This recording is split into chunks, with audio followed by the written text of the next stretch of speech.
The Unprofessional Toy Reviewer Hasbro is back to bring you another exciting Transformers action figure off of the new War for Cybertron Trilogy Subline Siege. This is Voyager class Optimus Prime. So yes, in Wave 1, you get both leader faction characters, which is pretty nice to have both Optimus Prime and Megatron at the same time instead of having to wait another wave or two.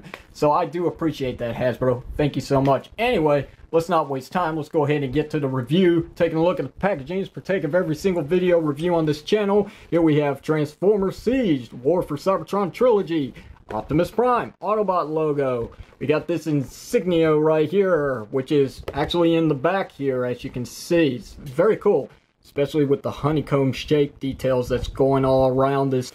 Back to the review, we have Transformers right here with the Misaligned Generations logo at somewhat of the top right corner. There's the Tomy, there's Hasbro, you know, their partnership thing. Ages 8 and plus. On the side here, we got a very nice picture of Optimus Prime, who looks like he's doing a superhero landing in a way. Very nice. On this side here, we got that very cool, what should be poster to represent this subline, which is very cool. I love it. On to the bottom, and here we got the authentic Transformers stamp, which, to remind you, if it doesn't say authentic, it's a knockoff, and it's also down below next to the barcode. So once again, if it doesn't say authentic, it's a knockoff. On to the back of the packaging, and I'm going to raise this up a little bit so you can see it. And here we have some basic details about Optimus Prime. No bio, thank goodness. We do have War for Cybertron Series 11. Right there. War for Cybertron Series 11. So he's the 11th figure out of this line so far. So Megatron was previously 12, in case you didn't know. Now you know, and knowing's half the battle, right? Anyway, Optimus Prime transforms from cab to robot, from robot to cab in 27 steps, which is very nice.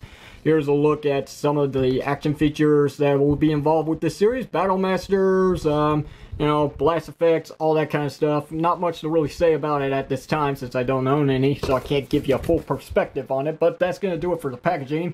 Let's go ahead and get this out of here so we can take a look at the action figure. With Optimus Prime comes a set of instructions for him, and I've already gone through these to transform the guy, and I can tell you that these are a step in the right direction. Much better than Megatron's, especially with the color that they chose here.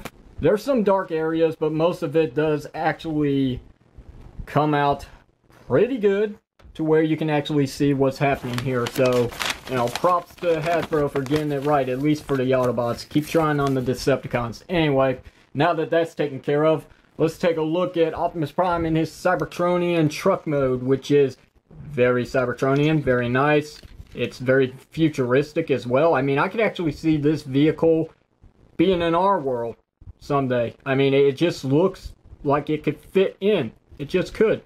I know a lot of people don't like the hat. I know some people even joke about this looking like Master Chief's helmet in a way from Halo. In case you didn't know who I was talking about. Yeah, I can see a green repaint of this. Why not? But, I actually like this design. I don't care what anybody says. I mean, we dealt with the giant wind vane that was on top of the original Voyager class classic Optimus Prime figure. So what's really the difference, except this is more streamlined. This is flat. It's much sleeker looking. This looks like a very nicely armored truck that can go through combat, no problem whatsoever, trampling over Decepticons, which is very nice. We got some Gatling guns here, if you hadn't noticed, right here, for the grill section, which is pretty nice. Or I'm sorry, the bumper section. The grill's right there. And speaking of the grill, I have no idea why this is actually in clear plastic. I was hoping maybe that they would paint this that very nice silver color, but they didn't. I guess I'm going to have to take care of that myself. It's the only thing that's really throwing off the look of this truck. It's just the fact that the grill here isn't painted. Here's a look at the side of the truck where you can see that they painted the windows, but they didn't paint it in a color that actually kind of matches to what's going on here with the windows. It would have been nice if they did, but I'm sure repro labels will save us there. We got ports here and here at the top where you can take his weapons, which he's got the shield here, and he's got his iconic blaster, which I'm sure they've given a new name, and I really don't care about it, but yeah, I'm going to call it his Ion Blaster like I've always known it. But yeah, you can plug it here, plug it there. You can plug it on the back here, give him a larger smokestack if you want. Anyway, you got side ports here, so there you have that. a port right there. It's probably on the other side as well. There's options, lots of options. What I like to do, however, is I like to just plug it back here, be done with it in this mode. You can also take the shield here and turn it this way. There's a port on top of his gun where you can plug it in and have this monstrosity going on. But who's going to notice from the back, really? Who displays their figures from the back? No one, said everyone. So let's dare to compare with the only other figure that I've got out of this line so far, and that's Megatron. Right, so as you can see, Megatron in his tank mode is actually a lot bigger than Optimus Prime, which makes sense. It honestly does, so there's not much to really complain about here. So, moving on. One last thing that we need to look at in this cab mode before we take him to his robot mode is the hover feature, right? Apparently, this is a thing, even though it's not in the instructions, but Hasbro keeps bringing it up at their panels, right? So, you can fold this down and fold this down, and you got a bit of a DeLorean thing going on here from Back to the Future, right? Meh, it's alright. Right. Anyway, with that said, now we can start the transformation, and it's a bit of a challenge, to be honest. Megatron is so much easier when compared to Optimus Prime. I dare say that this transformation isn't fun. Right, anyway, let's open up these panels to start it off with. Pry open these panels back here on the sides and leave them there for a moment. Next thing we're going to do is we're going to unclip this section here, like so. Alright, now we should be able to bring out the forearms, or basically the whole arm section. And what we want to do is swing them forward, so that way they're out of the way. Do the same on this side here. Swing it forward. Right, just open up his windows. So now we should be able to, on this double hinge here, bring this about like so. Come up here, take this bit from the bumper and tab it in, and then these are going to tab in like so. This whole thing's gonna fold down like that, and what you got is its backpack. And if you wanted to right now, it's fine, you can rotate it, so just that's out of the way. Now is we can flip up Optimus Prime's head here and get that out of the way, close these sections back. Now we can take the wheels, and on a double hinge we can fold them up like so, and they should tab in, no problem. This fills in the side of his torso like so. Okay, now we can fold down this section here. Take this panel, flip it down, take this panel, flip it down. Okay, take this section where, you know, the hover mode to the back of the truck, can fold all the way around, filling in the outside of his leg, and then this section is going to come down. We're going to grab this gray piece here, we're going to fold this out. There's a tab, it's going to go into that slot right there. It's a little loose on this leg, but at least it does lock in and stay in just fine, no problem. Repeat the same process on this side here, and go ahead and flip out his feet here and the heel spurs just like this. And we're almost there. What we need to do next is we need to take his Gatling guns and we need to rotate them this way, and then you can fold down this panel, and that's pretty much an arm. Let's do the same on this side here. Fold this in, fold that down, there we go. Last thing to do is to take, on the double hinge, the backpack, and there's going to be these tabs right here that's going into these slots right here, right next to the grill. Fold it up just a little bit, and then bring it down like so, locking it into place. Lo and behold, there's Optimus Prime in his robot mode, his Generation 1 robot mode, and boy oh boy does this look good. I mean, if they were really trying to recreate the magic that is Generation 1 Optimus Prime in a Voyager class, they nailed it. There's no ands, ifs, or buts about it. Sure, maybe he's got a little bit of some Cybertronian look here and there in the profile, especially with the backpack here, creating a little bit of a cape for the guy. But to tell you the truth, what are you really going to do about this? I mean, if you wanted to, it's on a mushroom peg, so you can actually pull this sucker out. But there's a little bit of an issue with that, considering that the mushroom peg is really up close to this hinge here, so it's probably not going to go anywhere.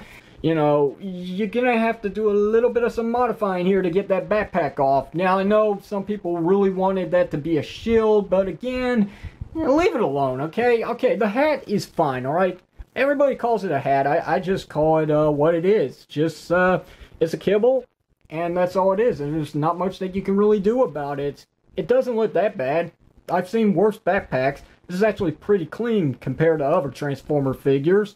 And again, they nailed the Generation 1 look. I mean, it's like it definitely came off the cartoon, except for the fact that he's not wearing the white pants. Instead, he's still going with the gray here, even though they gave him the white stripe, which I was not expecting at all. I thought this was actually going to be silver, but I guess it would have, you know, it would kind of mash up with the grill here, and it just wouldn't look that good. But speaking of paint job, look at the battle damage here. This is what I really love about this series so far, is the extra paint that they went into here to make them look like they're really gone through war and back. I mean, it's just crazy. The amount of detail that they really went through with this line just really does pop. You don't want to hear me ramble about the details. You want me to get to the articulation, so let's do it. Raising this up just a little bit so we can get a good look at Optimus Prime. He does have a ball-jointed head, and unlike Megatron, he's not restricted. He can do the full exorcism if you want. He's also got a little bit of up and down, and a little bit of some left and right movement there. So, we also have a swivel cut right there. We also have a hinge on the inside here. And this panel does flip up the smokestack so you can get some more movement without hindrance, which is very nice. We have a bicep swivel joint. We got single jointed elbows that does get 90 degrees of bend. So we have a swivel here at the wrist, something that Megatron's lacking thereof. Anyway, we also have a waist cut, which is very nice. We got ball jointed legs, so you get this much kicking forward, you get this much going back, and you do get, let's see, yeah, you do get your full JCVD split, so there's your still quality there, enjoy it. We have a thigh swivel cut as well, though it is hindered because it hits quite a bit going on here at the legs, so you get about that much. It's still pretty good. We do have single jointed knees. That does get more than 90 degrees of bend. This is a very super articulated figure if you haven't noticed. And the last bit of articulation comes at the feet, where you do get some nice ankle rocker movement here. And you have the hinges that allow the toes to move up and down. Not much else to really say about it. It is what it is. It is a very nicely looking, very super articulated Optimus Prime action figure, and that's all I really wanted out of this. Anyway, let's armor him up. Let's give him his weapon here. So here's his ion blaster, which I'll go ahead and put in his hands here. So there you go.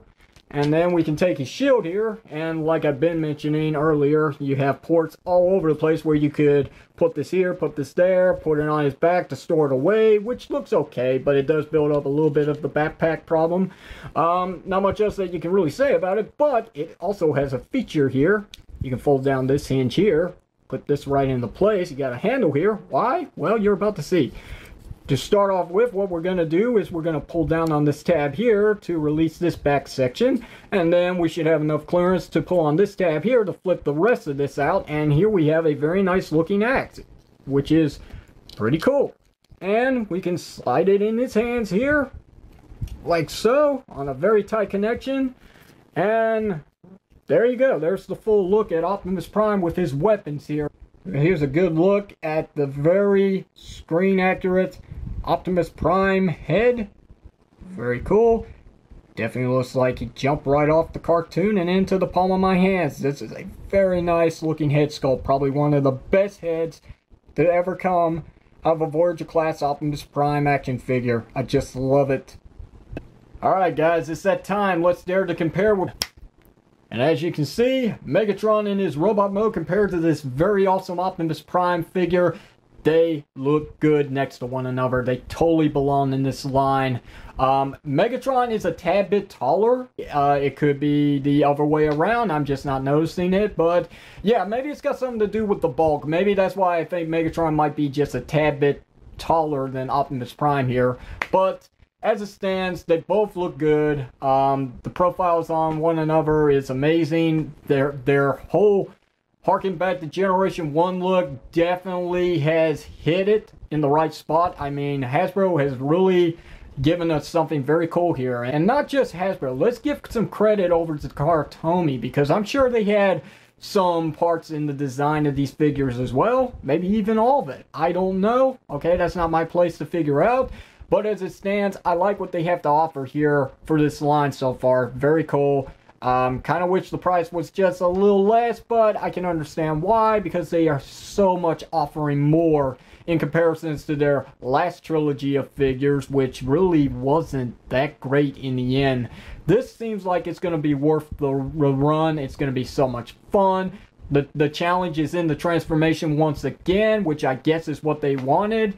And then not much else to really say about that. Let's go ahead and just wrap this up. But before I do, I need to go back and correct one thing that I forgot to do in Megatron's review. And that is this whole entire sword feature here, right? So this cannon can actually turn into a sword, as I did mention, right? Yes, I'm sure I mentioned it, so let's go ahead and put it back in its sword mode like so. But what I didn't show off is that there's another feature which is actually on the instructions, but I missed it, womp womp womp. But you can take the barrel of his cannon here, and you can actually take this, slot it in like so, and you can give him a giant weapon of murder death here, which is pretty cool. But as you can see on my figure, quality plays out in a negative way because he can't hold it. But, you know, the best thing about these additional ports on these figures is that you can take Megatron's forearm cannon here, and you can actually put it on his left side here, if I put it the right way, like so, and this arm can actually hold it, no problem. So the fact that these are actually those pin joints and not a screw means that I'm gonna have to figure out a better solution to actually get this a little tighter. I'm not so sure how I'm gonna do it, but yeah, that's a story for another time. But it's just something I wanted to show off that I forgot to do in Megatron's review. Regardless though, both figures are worth the price. So if you find them in stores, pick them up. This is definitely a very cool line that's hitting some very high points at the very beginning of it. Something that Combiner Wars wishes it actually did at the very beginning. So I'm going to wrap this up. Questions or comments, you know to do, hit it down below in the comment section of the video. If you like today's video review, hit the thumbs up button. Don't forget to give me a sub up. If you didn't like it, hit the thumbs down. Don't forget to throw in the towel, and don't forget to hit that bell icon and the subscribe button to see other video reviews that will be popping up very shortly on this channel. Otherwise you won't know. So until then, this is the unprofessional toy reviewer Hasbro signing off by saying, when the opportunity persists, don't give up on your dreams, siege the moment. Thanks for watching.